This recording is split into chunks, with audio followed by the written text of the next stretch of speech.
ഈ ഒരു സാധനം മതി. ഇതിന് ലാസ്റ്റ് ഒരു 15,000. 15. ഇതോ അപ്പൊ ഇതോ? അത് 14 രൂപ വരും. അപ്പൊ ഇത് മതി, ഇത് മതി, ഈ സാധനം മതി. വേണ്ട, അത് വേണം. ഇതിന് ചെറുതുണ്ടോ നോക്കുന്ന ഈ ടൈപ്പല്ലായിരുന്നു നമ്മുടെ അവിടെ. എനിക്കത് വേണം.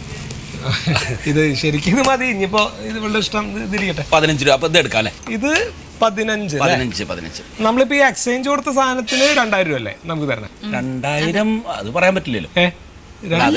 പറഞ്ഞ 2,000 രൂപ മറ്റേ പത്രത്തിൽ കണ്ടല്ലോ, പരസ്യത്തില് എക്സ്ചേഞ്ച് സാധനങ്ങൾക്ക് 2,000 രൂപ. അയ്യോ മേഡം, അതല്ല. ഏറ്റവും ഒരു നല്ല സാധനമാണെങ്കിൽ 2,000 രൂപ. പിന്നെ ബാക്കി നമ്മൾ നോക്കിയിട്ട് അതിന്റെ ക്വാളിറ്റി അനുസരിച്ചിട്ടാണ് വില പറയുക. ഏറ്റവും നല്ലത് ഇവിടെ കൊണ്ടുവന്ന് ചേഞ്ച് ചെയ്യേണ്ട കാര്യമില്ല. അങ്ങനെയല്ല, നമുക്ക് അത്യാവശ്യം തെറ്റില്ലാത്തൊരു സാധനം നമുക്ക് നോക്കിയാൽ മനസ്സിലാവല്ലോ. അതിന് ഇതിപ്പോ അങ്ങനെ പറ്റില്ലല്ലോ. 24 മണിക്കൂറും ഡോർ അടയില്ലെങ്കിൽ പിന്നെ അതിന് 2,000 ഒക്കെ കിട്ടുക എന്ന് പറഞ്ഞ കഷ്ടമാണ്. 24 മണിക്കൂർ ഞാനൊരു ഒഴുക്കിൽ പറഞ്ഞതാ. ഇവള് വെറുതെ പറഞ്ഞുണ്ടാക്കണ കംപ്ലൈന്റ് അതായത് അതിന് മാത്രമുള്ള കംപ്ലൈന്റ് ഒന്നും ഇല്ല. ഈ ഡോർ അടയില്ല എന്ന് പറഞ്ഞാല് എപ്പോഴും അങ്ങനെ അടയാതിരിക്കില്ല. വല്ലപ്പോഴും ഒന്ന് പതുക്കെ തുറന്നു പോരാ, നമ്മളപ്പോ തന്നെ അടച്ചതങ്ങോട്ടും ആകും. എന്തായാലും കംപ്ലൈന്റ് ഉള്ള സ്ഥിതിക്ക് അതൊന്നും നോക്കിയിട്ട് പറയാൻ പറ്റും. നോക്കണ്ടല്ലോ, ഒന്ന് നോക്കിയിട്ട് പറയും. ഉണ്ണി അത് നോക്കിയാ ഫ്രിഡ്ജ് എങ്ങനെ ഉണ്ട്? നല്ലല്ലേ? പറ്റപ്പോയിത് ഒന്നിനും കൊള്ളൂല അത്. നമ്മളിപ്പോ കൊണ്ടുവന്ന അതെ അതെ, ഞങ്ങള് വീട്ടിൽ ഉപയോഗിച്ചിരുന്ന ഫ്രിഡ്ജ് അല്ലേ? അതിന്റെ ഈ സൈഡ് ഒരു പേര അങ്ങനത്തെ വരല്ല ശീതളേട്ടാ. അന്ന് മറിഞ്ഞു വീഴാൻ പോയി. മനസ്സിലായി. അത് ഇതിന്റെ പുറത്തല്ലേ, ഒന്ന് പോളിഷ് ചെയ്താ പോകുന്ന കാര്യം. പക്ഷെ പറഞ്ഞ കാര്യമില്ല, അതിന്റെ ഉള്ളില് 2 പൂത്ത ചെറുനാരങ്ങ. എടുത്തു കളഞ്ഞാ പോലെ തുടച്ചാ പോലെ. അല്ല, ഈ ചെറുനാരങ്ങക്ക് ഉള്ളിൽ പൂത്തിരിക്കുക പറയുമ്പോ അത് അത്ര ദിവസം വർക്ക് ചെയ്യാതിരിക്കണതാവും അല്ലേ? എന്റെ മാഷ, അത് ഞങ്ങള് വീട്ടിൽ ഉപയോഗിച്ചിരുന്നല്ലേ ഫ്രിഡ്ജ്. ഇവിടെ കുത്തി നോക്കി വർക്ക് ചെയ്യുന്നില്ല. ഏത്? അത് നിങ്ങളുടെ പ്ലഗിന് വല്ല കംപ്ലൈന്റ് ഉണ്ടാവും, അത് നോക്ക്. അതെ ഉണ്ട്. എന്ത്? ഇവിടെ പ്ലഗിന് കംപ്ലൈന്റ് ഉണ്ട്. അല്ല, അതല്ല, അത് ഇപ്പൊ എന്തായാലും ഈ കംപ്ലൈന്റ് ഉള്ള സ്ഥിതിക്ക് ഡോറടയായും കോറിലൊക്കെ വന്നിട്ടുണ്ടെങ്കിൽ ആക്രിക്കാർ കൊടുക്കില്ല. അത് ഇതൊക്കെ ഇപ്പൊ നിങ്ങൾ പറയണ എനിക്ക് മനസ്സിലാവില്ല. എന്തിലാവട്ടെ, അതൊന്നും നോക്കണ്ട. ഇത് അല്ല മാഡം, ഇപ്പൊ ഇത് എന്തായാലും എടുക്കാൻ ആഗ്രഹിച്ച് എടുക്കുന്ന സ്ഥിതിക്ക് നമ്മൾ അങ്ങനെ മടക്കി പറഞ്ഞയക്കുന്നില്ല. ഞങ്ങൾ അതിനൊരു 300 രൂപ തരാം. 300 രൂപ?